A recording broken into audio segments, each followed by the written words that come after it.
Hi, I'm Ellen Heed, founder of STREAM. STREAM stands for Scar Tissue Remediation, Education, and Management. I believe that scar tissue is the unacknowledged cause of too much human suffering, so I developed STREAM as an advanced professional training for healthcare practitioners. STREAM gives providers of all stripes the tools they need to address scars effectively and amplify human potential as a result. I'm so proud of the work that STREAM graduates are doing. I made this video series highlighting their accomplishments. These videos feature this work of scar tissue specialist Andy Stout. Trans man, Andy specializes in scar work of all kinds, but has a special interest in scars resulting from gender affirmation surgeries. Andy serves his community in Oakland, California at Azure Skies Chiropractic. The name of this clip is Gender Affirmation and Scars, and Andy describes the unique needs of people recovering from gender affirmation procedures and the work he's done to mitigate unexpected limitations due to scar tissue. You'll learn the stories of people he's helped and how his clients regain better function and improve their range of motion. In particular, Andy zooms in even further to explain how his work improves his clients' arm and leg mobility where skin has been taken for use in gender affirmation surgeries. Enjoy, and I hope you learned something valuable here. Okay, so do still work a lot with trans and non-binary people who have gotten surgeries, top surgeries, bottom surgeries. I work on where people have fallow and they have a donor site scar. So could you explain what fallow is for people who may not know what that means? Are you talking about phalloplasty? Yes. Okay. People with new genitals. New genitals. Okay. So they may have a neo-penis or they may have a neo-vulva or however it's configured or described. I don't know what the correct language is. Fallow refers to a new penis. Right. Okay. Yeah.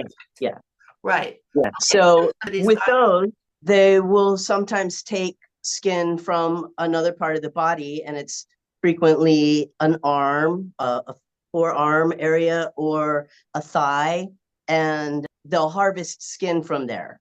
And that leaves a patch of scar that can sometimes inhibit people's ability to use their hand fully or to bend their leg. Or you've seen this in your practice. People come in and say, I had no idea this would happen, but I can't do this with my hand anymore, or I can't walk properly or sit down comfortably, or on and on, because of the stretching of the scar tissue where the skin was harvested. Is that true? That's true. Uh-huh. What I hear sometimes with people who have the donor site on their forearm is that sometimes they have a hard time having the ability to write, or even typing makes their arm all the way up really tired. Like all the way up into their shoulder? Yeah, achiness, like an achy from the pulling that it can cause. So what do you think's being pulled there? Do you think it's fascia, or do you think it's nerves, or is it all of it? Sometimes it seems the new tissue that's grown to be the scar is so thin sometimes that I can see the things stuck behind it. And often it's all the things, like onto muscle and onto bone, and just not getting mobility there because things are stuck and not allowing for the muscle to work fully. Or just the pulling can make a person unable to. Some people don't have that limited range of motion as badly as others. And it all depends on people's tissues. Everybody's is different. And so, I do see that. So when you do see it and you see the limitations, have you been able to help? Have you been able to help people regain some mobility and more use of that, their hand or their leg, more comfort in their body as a result of working with the scars? That's what I'm wanting to get to here. Yeah, for sure. You know how we don't remember pain when it's gone sometimes? Yeah. I had somebody come and say, I just wish I could write again. And so we work on it. And about 3 sessions later, I say, so how's it going? Like, how's your function? How's everything with your hand? And they're like, yeah, it's fine. Like they had been getting swelling in their hand and stuff. And that has changed. And I said, well, how about like writing. And they're like, yeah, I can write.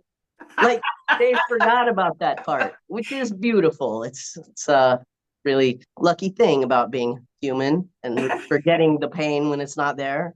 It's kind of awesome, but sometimes people do have to be reminded of what used to be, because the thing about stream is the outcomes tend to change pretty dramatically for a lot of people, and the body wants to remember the good rather than the bad. So sometimes it's hard to get an understanding of how profound the work really was, because people are suddenly in this new place of better functionality without remembering the limitations that they'd had before. Right. Yeah.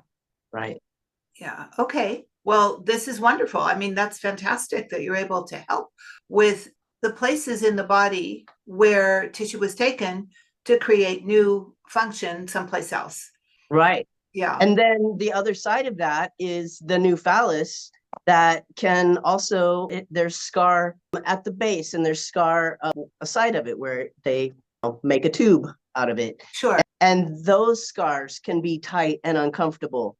And so sometimes we can change that. And the scars at the base can often, sometimes, I'll say sometimes more than often, they'll spread into the groin and into the thigh and inhibit function and mobility of the legs. So sometimes they can pull, have like, if the scar from the base of a new phallus grows into the groin and the legs, then there can be, I've known of cases where it can pull on the genitals as they walk. With each step, it can pull.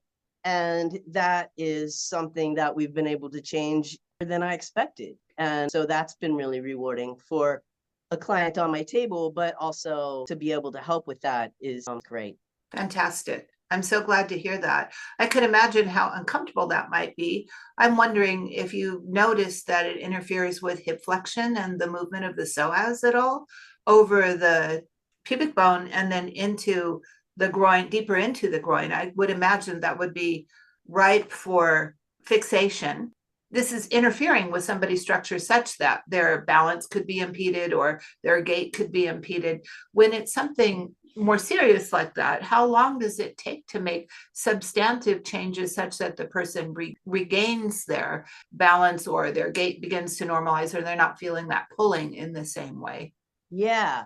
Well, the instance where the story that I can think of where my client was having the most pain with the pulling, it was 3 sessions that we did that really sort of freed that up. Some people just come in and I show them how to work their own scars, and we'll work together for a package of 3 or 5. And I might never see them again, but they send people to me. So I know that we that did says they found value with what you showed them how to do. And I think that this is an element of stream that maybe doesn't get talked about enough, is that our the educational aspect of our work, where we show people what they can do to take care of their own bodies, because this is really where it's at. They can only see us as often as they can see us, but they could work with it on their own body every day. And when they do that, they tend to progress very quickly. Yeah. And when, I always start with the Castor pack. And so when they learn how to do that and they learn how to do the techniques with the, manipulating the tissue, there's a lot that they can do. And especially people with the genital scarring, they, once they learn how to do it, they often go off and do it for themselves. Yeah, well, why wouldn't you? If you're seeing results, right? You would want to continue the forward movement, especially if you're regaining range of motion or more comfort in standing, sitting, and walk, locomotion, or, able and to fight again. sensation. Like sometimes people will have beautiful, awesome new genitals that they can't feel. And so being able to work with that and showing them how to keep improving I'm so delighted to be able to help people figure that out. Sex becomes more enjoyable, and, peeing becomes less stingy, or, stuff like that. Itching can happen, like a constant where a scar is being pulled. We can change that often in just one session just I to love that. like, yeah. So yeah. Does That's that answer? awesome. That's awesome. Beautiful. Well, thank you. Thank you so much. This has been super educational. And this is the idea, is to get the word out that people don't have to suffer in silence, that there Right. is a lot they can do for themselves. There's a lot that you can teach them to do for themselves. And if they're uncomfortable or can't reach or something like that, they can come to you and have you work on them. And you can make a big difference in the outcome of something that came up that was unexpected, you know? Right. Yeah. This reminds me of another thing where somebody did not get new genitals. They were trans like me, which makes it maybe uncomfortable to go to a gynecologist or a pelvic Mm. PT, where they had childbirth injury scars Uh-huh. that made sex uncomfortable forever. And then, 2 or 3 sessions, and now they send people to me. This is so beautiful. This is so beautiful. This is why, I mean, yes, this is stream at work. In other words, people have the effect and they're so impressed and they want to share it, because that people are basically good natured when it comes. I think my own experience tells me, because of the number of referrals people have had to me, it's like, yeah, this works and you should do it, because Yeah.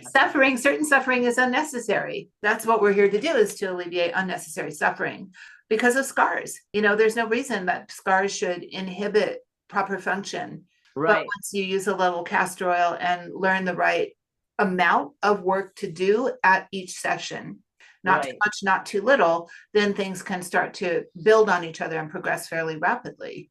Right. And explaining to people about Scar Network and about what adhesions are helps a body to get it so much better. Like, oh, that's what's happening.